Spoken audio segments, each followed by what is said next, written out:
Shalom Sunday స్కూల్కి ఈ Sunday evening Bible స్టడీకి ఆహ్వానిస్తున్నాం.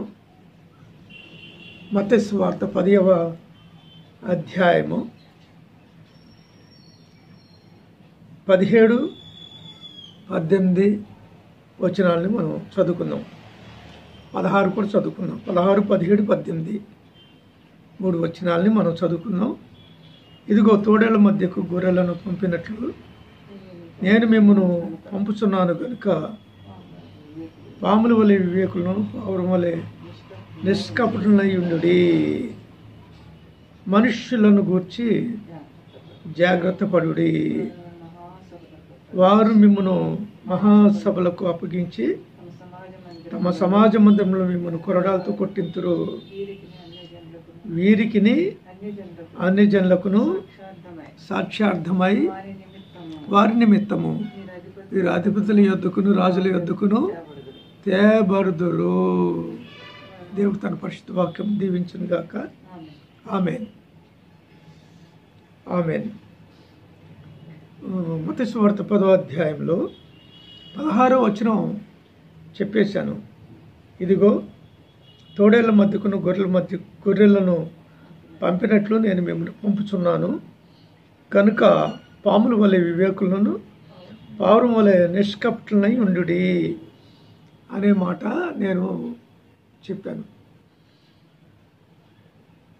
తోడేళ్ల మధ్యకు గొర్రెలను పంపినట్లుగా, తోడేళ్ళు క్రూర జంతువులు, గొర్రెల్ని మేకల్ని వేటాడి, చిన్న చిన్న జంతువుల్ని వేటాడి చంపుకు తింటాయి. చిన్నయే కాదు, ఈ తోడేళ్ళు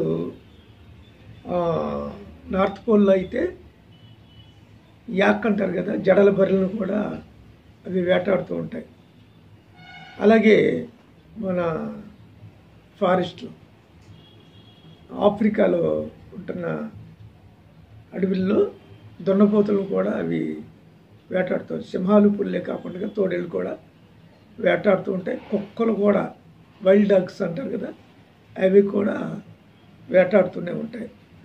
గొర్రెలు అనేసరికి వాటికి లోకువ.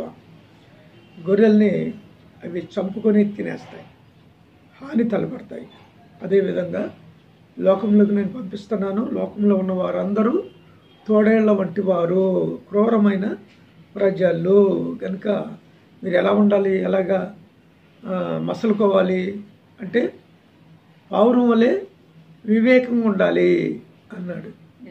రెండోది పావురం వలె, అదే పాముల వలె వివేకులు, చాలా వివేకంగా ఉండాలి. పాము, కోబ్రా ఏ విధంగా అయితే తెలివితేటలతో తప్పించుకుంటూ ఉంటుందో అదేవిధంగా తెలివితేటలతో తప్పించుకోవాలి అని చెప్తున్నాడు. రెండోది పావురం వలె నిష్కపటులు, కపటం లేని వారే ఉండాలి.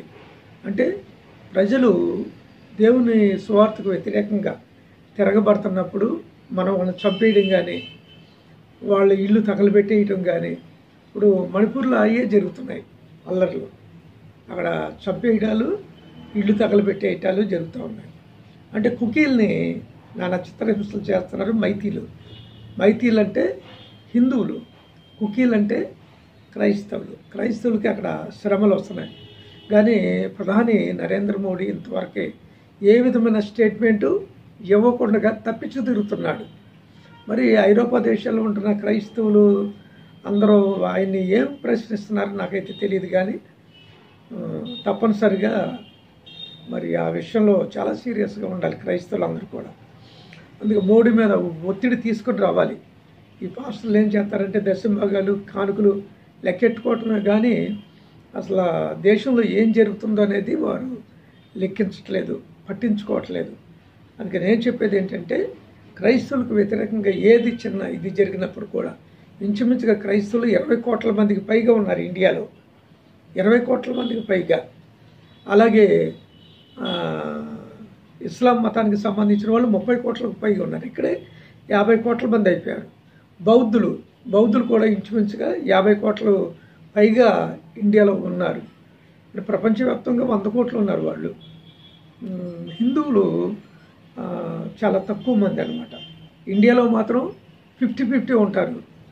హిందూ నాన్ హిందూ అనేది 50-50 ఉంటారు. మైనారిటీస్ 50% ఉంటారు. అప్పుడు ఏం చేయాలంటే ఒక వర్గం మీదకి దాడి జరుగుతున్నప్పుడు రెండో వర్గం దాన్ని ఖండిస్తూ ఉండాలి. అలా లేకుండా ఎవడు బతుకాడే బతుకుతున్నాడు కనుక ఇక్కడ శ్రమలు వస్తున్నాయి. పైగా క్రిస్టియానిటీ అనేది ఒక ప్రత్యేకమైన సిద్ధాంతం కనుక దీనికి ఎవడు సపోర్ట్ చేయడు. మనకు సపోర్ట్ చేసేవాడు ఎవడు లేడు. క్రైస్తవులకి క్రైస్తవులే దన్ను నిలిచి సపోర్ట్గా నిలబడి పోరాటం చేయాలి అని నేను తెలియజేస్తున్నాను. అది మనం చెప్పుకున్నాం. 17వ వచనం నుంచి నేను ఇప్పుడు 10 నిమిషాలు మాట్లాడిన తర్వాత ఇంకొక ఎపిసోడ్లోకి వెళ్తాను. నేను మనుష్యులను గురించి జాగ్రత్త పడుడి అన్నారు. జాగ్రత్త పడుడి, మనుష్యులను గురించి జాగ్రత్త పడుడి. ఏ మనుష్యులు అంటే ఏంటి? శత్రువులా, లేకపోతే హాని తలపెట్టేవారా అంటే అదేం కాదు. కానీ మొత్తానికి మనుష్యులను గురించి జాగ్రత్త పడుడి. ఇచ్చకపు మాటలు మాట్లాడేవారు, వ్యతిరేకంగా జీవించే మతాల వారు, ఇలాగ చాలామంది ఉంటూ ఉంటారు అన్నమాట. వాళ్ళు ఏం చేస్తారంటే వాళ్ళు ఉన్నవి లేనట్లుగా లేని ఉన్నట్లుగా కల్పించి వాళ్ళకి చెప్తారు. హిందూ మతం అనేసరికి అంటే ఇండియాలో హిందూ మతం ఎక్కువగా ఉంది కనుక వాళ్ళు చాలా శాఖోపశాఖలు ఉన్నాయి. అయినప్పుడు కూడా వాళ్ళందరూ ఒకటే. 33 కోట్ల మంది దేవీ దేవతలను ఆరాధించే ప్రజలందరూ కూడా ఏమంటారంటే మేము ఒక్క దేవుడినే ఆరాధిస్తున్నాం అంటారు. వాస్తవానికి ఒక్క దేవుడు కాదు, 33 వేల కోట్ల మంది 33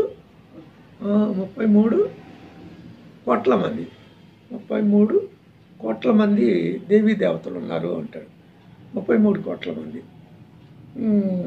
33 వేల కోట్లే, 33 కోట్లు కాదు, 33 వేల కోట్ల మంది దేవీ దేవతలు. అయితే ప్రపంచ జనాభా ఎంత? ఆ దేవీ దేవతలను ఆరాధించే ప్రజలు ఎంతమంది ఉన్నారంటే 70 కోట్లే హిందువులు ఉన్నది ప్రపంచవ్యాప్తంగా. 70 నుంచి మహా అయితే 80 కోట్లు అంతే. అయితే వాటికి ఎన్ని రెట్లు దేవీ దేవతలు వారు కలిగి ఉన్నారో. అయితే పంది, కుక్క, కోతి, పిల్లి ఇలాగా యానిమల్స్ కూడా వాళ్ళ దృష్టిలో దేవీ దేవతలే. అందుకనే వాటి విషయంలో సువార్థికులు ఏమన్నా మాట్లాడుతూ ఉంటున్నప్పుడు వాళ్ళు స్వార్థకు వ్యతిరేకంగా ఆ ప్రజలందరినీ రెచ్చగొట్టేసి క్రైస్తవ్యానికి వ్యతిరేకంగాను స్వార్థను చెప్పేవారికి వ్యతిరేకంగాను చేసి ఆటంకపరుస్తున్నారు. జై శ్రీరామ్ అనుకుంటా నినాదాలు చేసుకుంటూ వ్యాన్లు అడ్డగించడం, వ్యాన్ ఎక్కి వ్యాన్లో ఉంటున్న న్యూ టెస్ట్మెంట్లు, కొత్త నిబంధనలు తీసుకెళ్ళి తగలబెట్టేయటం, చింపేయటం, అద్దాలు బద్దలు కొట్టేయటం, పాస్టర్లను కొట్టడం, తిట్టడం ఇవన్నీ కూడా చేస్తాం. అప్పుడు మనం ఏం చేయాలంటే తప్పనిసరిగా ప్రతిఘటన చేయాల్సిందే, అడ్డగించాల్సిందే. వారిలో ఒంటరి వాడు 1000 మంది జగన్మోహన్ అన్నాడు దేవుడు. ఒకడే 1000 మందికి సమానం అన్నాడు. దేని విషయంలో సమానం? యుద్ధం చేయటంలో సమానం, పోరాడటంలో సమానం. క్రైస్తవులు పోరాడవలసిన అది సమయం వచ్చింది, తప్పనిసరిగా వచ్చింది. దాక్కోకూడదు, పోరాడాలి. రైట్స్ కోసం మనం పోరాడాలి, గవర్నమెంట్ మీద పోరాడాలి. రెండవది మన శత్రువులు మన మీదకి వచ్చినప్పుడు తప్పనిసరిగా వాళ్ళ మీద అటాక్ చేయాలి, తప్పనిసరిగా అటాక్ చేయాలి అనమాట. అది తెలియకుండా క్రైస్తవులు జీవించేస్తూ ఉన్నారు. వాళ్ళు క్రైస్తవులు అంటే ధైర్యవంతులుగా ఉండాలి, రెండవది బలవంతులుగా ఉండాలన్నమాట. ఆ విధంగా మనం ప్రిపేర్ చేసుకోవాలి. ఇది దేవుని రాజ్యం నిమిత్తం నేను చెప్పేది. దేవుని రాజ్యం నిమిత్తం, మన కోసం మనం కాదు, దేవుని రాజ్యం నిమిత్తం. లేకపోతే దేవుని రాజ్యం అంతరించిపోతుంది, మిషనరీలు చచ్చిపోతారు, క్రైస్తవులు చచ్చిపోతారు, క్రైస్తవ పాస్టర్స్ సంఘాలు తగలబెట్టబడతాయి, కొట్టబడతారు. ఇవన్నీ కూడా చిత్రహింసలు జరుగుతాయి. ఎందుకంటే ఇండియాలో పరిస్థితులు తారుమారైపోతున్నాయి, పరిస్థితులు మారిపోతున్నాయి కనుక క్రైస్తవులు గమనించాలని మనం చేస్తున్నాను. అందుకనే మనుష్యులను కూర్చి జాగ్రత్త పడుడి అన్నాడు. వారు మిమ్మను మహాసభలకు అప్పగించి, వారు మిమ్మలను మహాసభలకు అప్పగించి. మహాసభ అంటే ఏంటి? మహాసభ అంటే ఏంటి? మహాసభ అంటే సన్హెడ్రిన్, యూదుల యొక్క పార్లమెంటు సంఘం, పార్లమెంటు సంస్థ, పార్లమెంట్. పార్లమెంట్లో ఏం జరుగుతాయి అంటే చట్టాలు అక్కడ చేయబడతాయి అన్నమాట. అయితే నేరం చేసిన వాడిని అక్కడికి తీసుకుని వెళ్తారు, సన్హెడ్రిన్కి తీసుకుని వెళ్ళి అక్కడ విచారణ చేస్తారు. అక్కడ తప్పు చేసినట్లు రుజువైతే అతనికి శిక్ష విధించబడుద్ది. సన్హెడ్రిన్లో ఎంతమంది ఉంటారు సభ్యులు? 70 మంది ఉంటారు.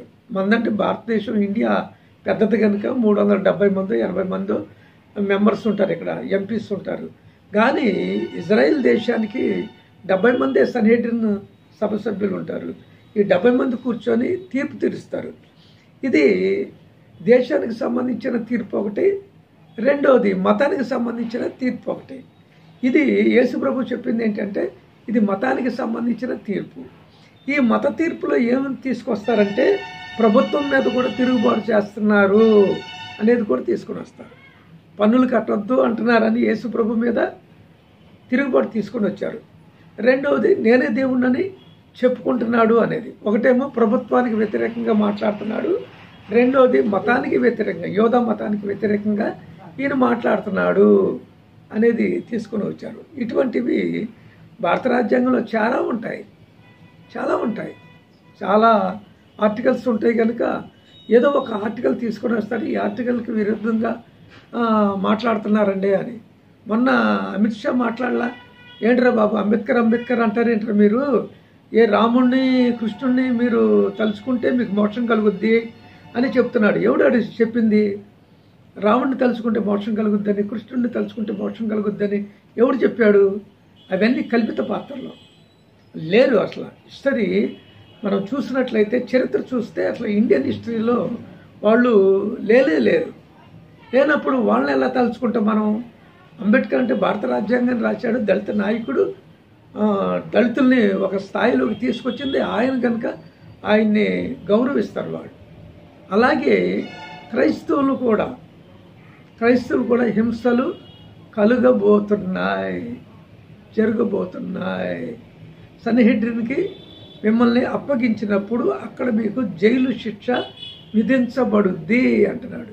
లేకపోతే కొరడాలతో మీరు కొట్టబడతారు, అక్కడ శిక్షించబడతారు అని యేసుప్రభు చెప్తున్నారు. కనుక ఈ విషయాలు మీరు చాలా జాగ్రత్త కలిగి ఉండాలి అని యేసుప్రభు వారు డైరెక్ట్గా ఇక్కడ తెలియపరిచారు. కనుక ఆనాడు సన్హెడ్రిన్ ఎలా ఉందో ఈనాడు మన ఇండియాలో ఉన్నాయి. సుప్రీంకోర్టు, హైకోర్టు, ఈ స్థానిక కోర్ట్స్ ఇవన్నీ ఉన్నాయి. వీటిలన్నింటినీ పక్కన పెట్టేసి ఇవేమి పట్టించుకోవు. క్రైస్తవులు కేసు పెడితే వాళ్ళు ఏం పట్టించుకోరు.